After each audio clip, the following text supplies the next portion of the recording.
And whenever you're fighting powerful AT, it seems like you're going to die in one shot anyway, so you might as well get like an armored car and use it instead of a tank. But there are some reasons to get light tanks. They certainly are more resilient than armored cars, so against AT rifles or something, you can stand up to them with your front armor and probably not worry.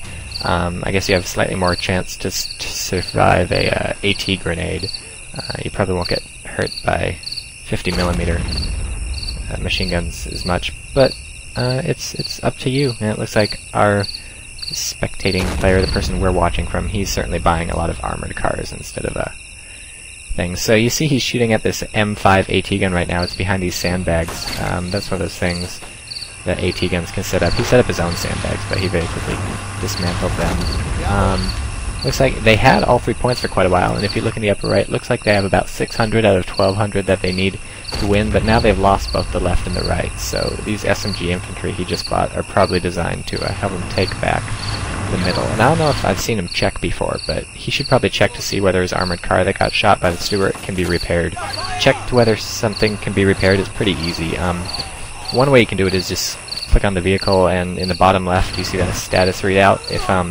If anything is black, it can't be repaired, but if it's red, it can be repaired. So that's one way to do it, but the much easier way is just to click on an infantry and then click the repair button and hover over a vehicle.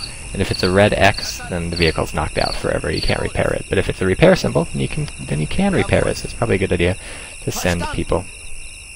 And so you see him cautiously creeping his submachine gun people forward. That's good. You never want to run too fast, especially into something like the cap zone where you know your opponent is probably going to try and be protecting it. And we also see him repositioning his Pak 40s, which is good because the more they're on the move, the less they'll get shelled into oblivion by some tank or gun you didn't even notice. And also you see these blue and red outlines. He's got in the lower left, kind of, you see that little red button that's lit up? It's a little blue and red silhouette of a dude.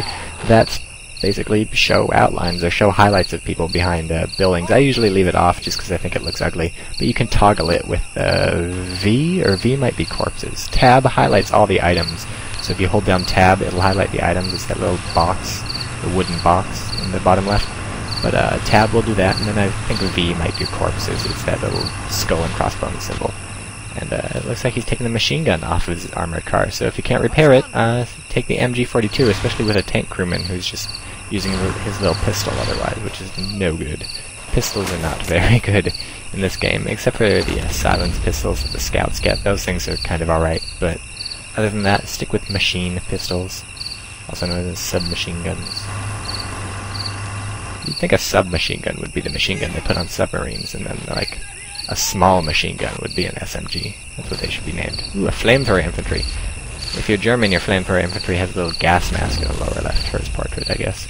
I'm not a big user of flamethrower infantry just because I guess I'll start using them more because they are just so good. You can kill so many people with flamethrowers, and it just takes one good burst and there goes a whole squad. I lost a whole squad of, what was it? I think it was Royal Marines, or not Royal Marines, Navy Marines, Nautical Marines, whatever the Russians get. They're little Marines.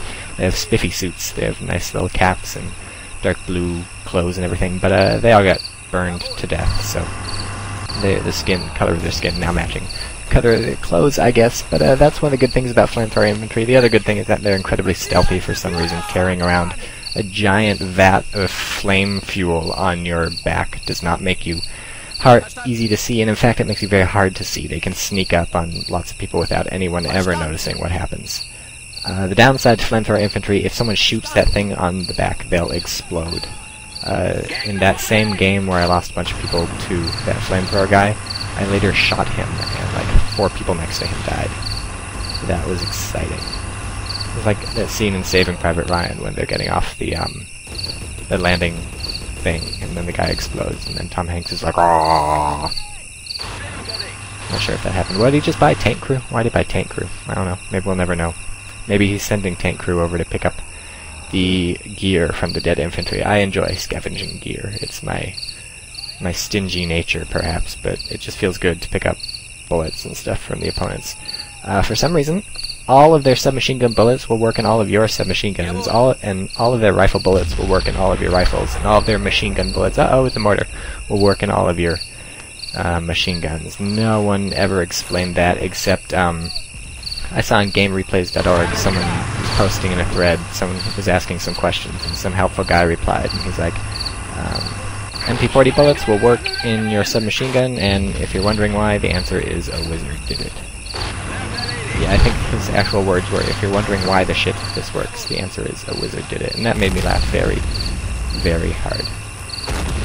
But instead of talking about wizards, we should probably talk about this mortar. You saw those guys just blowing off that AT gun, and now he's trying to extract his AT gun before it's blown to crap. He's gonna tow it. You see that little chain, and yep, he's got the AT gun. Run away.